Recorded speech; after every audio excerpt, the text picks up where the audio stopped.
गणेश चतुर्थी यानी कि भगवान शिव और माता पार्वती के लाडले पुत्र का यह दिन होता है। संकट हरता, विघ्न हरता, बाधा हरता, कष्ट हरता भगवान गणेश की विशेषताएं हैं। तो आज के इस वीडियो में हम आपको बताएंगे कि भगवान गणपति के एक ऐसे दुर्लभ उपाय के बारे में जो खास सिर्फ गणेश चतुर्थी पर ही किया जाता है, और जो कोई भी व्यक्ति इस उपाय को कर लेता है उसे निसंदेह ही शुभ लाभ की प्राप्ति होती है। रिद्धि और सिद्धि भगवान गणपति की पत्नियां हैं और शुभ और लाभ भगवान गणपति के पुत्र हैं। यानी कि अगर आप अपने जीवन में रिद्धि, सिद्धि, शुभ और लाभ को पाना चाहते हैं तो भगवान गणपति की कृपा प्राप्ति होना बहुत ही ज्यादा जरूरी है। नारियल और सुपारी का जो यह दुर्लभ प्रयोग है, इससे न केवल भगवान गणपति की रिद्धि, सिद्धि, शुभ लाभ की प्राप्ति होती है, बल्कि संपूर्ण शिव परिवार की भी प्राप्ति होती है। यानी कि भगवान महादेव और माता पार्वती भी इससे इतने प्रसन्न होते हैं कि भक्त के घर में खुशियों का भंडार भर देते हैं, और अचानक से ही ऐसे योग बनते हैं कि आपकी सभी परेशानी समाप्त हो जाती हैं। धन प्राप्ति के अवसर मिलने शुरू हो जाते हैं, माता लक्ष्मी प्रसन्न हो जाती हैं और भगवान विष्णु का आशीर्वाद प्राप्त होता है। बहुत सारे लोग ये नहीं जानते हैं कि माता लक्ष्मी के पुत्र को भी सिर्फ भगवान गणेश को ही माना जाता है। अगर कोई भी व्यक्ति अपने जीवन में धन की कामना रखता है, शुभ की और लाभ की, रिद्धि और सिद्धि की कामना रखता है, तो उसके लिए गणपति के चरणों को पकड़ना बेहद ही आवश्यक है।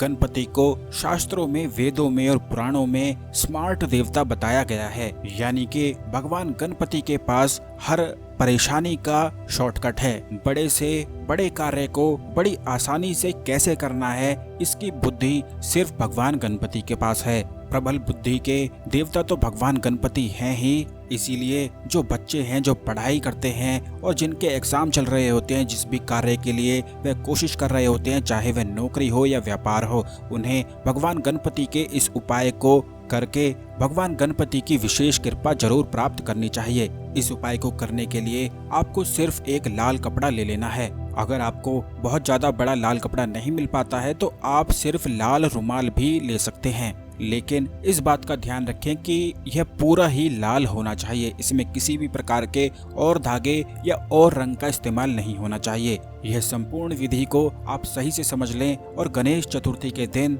इस प्रयोग को करके अपने परिवार में खुशियों को जरूर भर लें। लाल कपड़े के साथ सुपारी और एक नारियल भी आपको जरूर लेना है। इसी के साथ दुर्वा घास भी अगर आपको मिल जाती है तो बहुत ही ज्यादा अच्छा है। दुर्वा घास बड़ी आसानी से मिल जाती है, लेकिन बहुत सारे लोगों को यह नहीं मिल पाती है, तो इसके स्थान पर आप मोदक भी ले सकते हैं। और दुर्वा घास भी मिल जाती है, मोदक भी मिल जाता है तो और भी ज्यादा उत्तम है। यह गणेश चतुर्थी की सामग्री है जो आपको जुटा लेनी है। और गणेश चतुर्थी के दिन बिल्कुल सुबह सुबह भगवान शिव मंदिर में जाना है, शिवलिंग पर जल का अभिषेक करना है।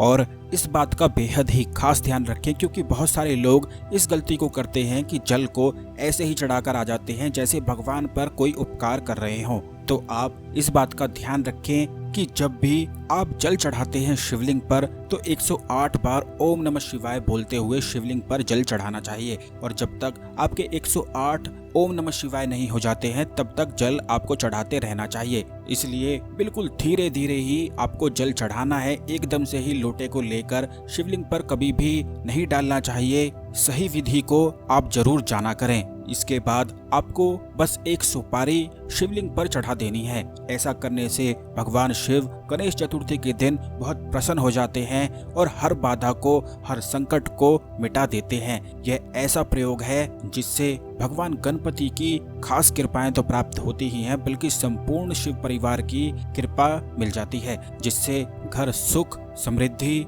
शुभ और लाभ से भर जाता है। जिस प्रकार आपको विधि बताई जा रही है, आप बिल्कुल इसी प्रकार से यह करना है। अब यह प्रयोग कर लेने के बाद आपको एक नारियल और एक चुनरी, जो लाल कपड़ा आपने लिया था, उसी में नारियल को लपेटते हुए माता पार्वती को यह भेंट चढ़ा देना है। इससे माता पार्वती की कृपा मिल जाती है और जीवन में शक्ति प्राप्त होती है। जो जीवन में दुख आ रहे होते हैं, नेगेटिविटी होती है, उन्हें माता पार्वती, माता दुर्गा पूरी तरह से ही काट देती हैं। अब दोस्तों, भगवान गणपति के लिए आपने मोदक लिया है, दुर्वा घास ली है, तो भगवान गणपति को यह भेंट चढ़ाएं और एक सिक्के पर रखते हुए ही यह आपको भेंट चढ़ाना है। बस ऐसा करते हुए जब आप शिव मंदिर से लौटेंगे तो वहां पर आपको नंदी जरूर मिलेंगे, तो उनके कान में आप अपनी मनोकामनाएं बोल दें, कष्ट बोल दें, संकट बोल दें, जो भी चीजें आप शिव परिवार तक पहुंचाना चाहते हैं वही चीजें आप बोल सकते हैं। इस प्रकार संपूर्ण शिव परिवार की कृपा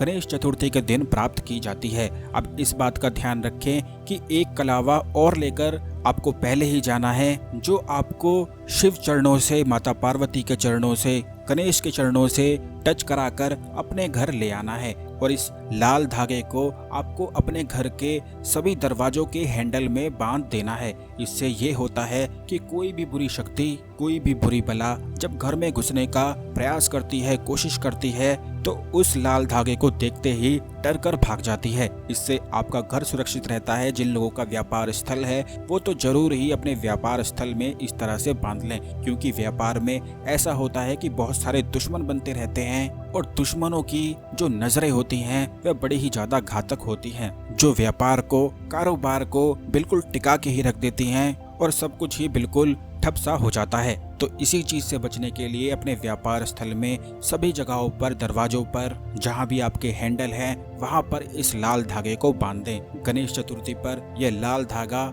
शिव परिवार के चरणों से सिद्ध हो जाता है और यही फिर आपकी रक्षा करता है। यह बड़ी ही ज्यादा खास चीजें हैं जो जीवन में सुख और खुशियों को भर देती हैं। इसी तरह के बहुत सारे खास और दुर्लभ उपाय हम हमेशा ही हर त्योहार पर, हर व्रत पर, हर तिथि पर बताते हैं। इसलिए चैनल को सब्सक्राइब करके बेल बटन जरूर दबाएं, जिससे आने वाले सभी नोटिफिकेशन आपको समय पर मिलते रहें और कोई भी वीडियो बिल्कुल भी मिस ना हो। वीडियो को लाइक करके अपने मित्रों के साथ अवश्य शेयर करें और कमेंट बॉक्स में हर हर महादेव लिखते हुए शिव परिवार की जय हो लिखकर अपनी सभी मनोकामनाएं और प्रार्थनाएं जरूर लिख दें। ओम नमः शिवाय, हर हर महादेव। धन्यवाद।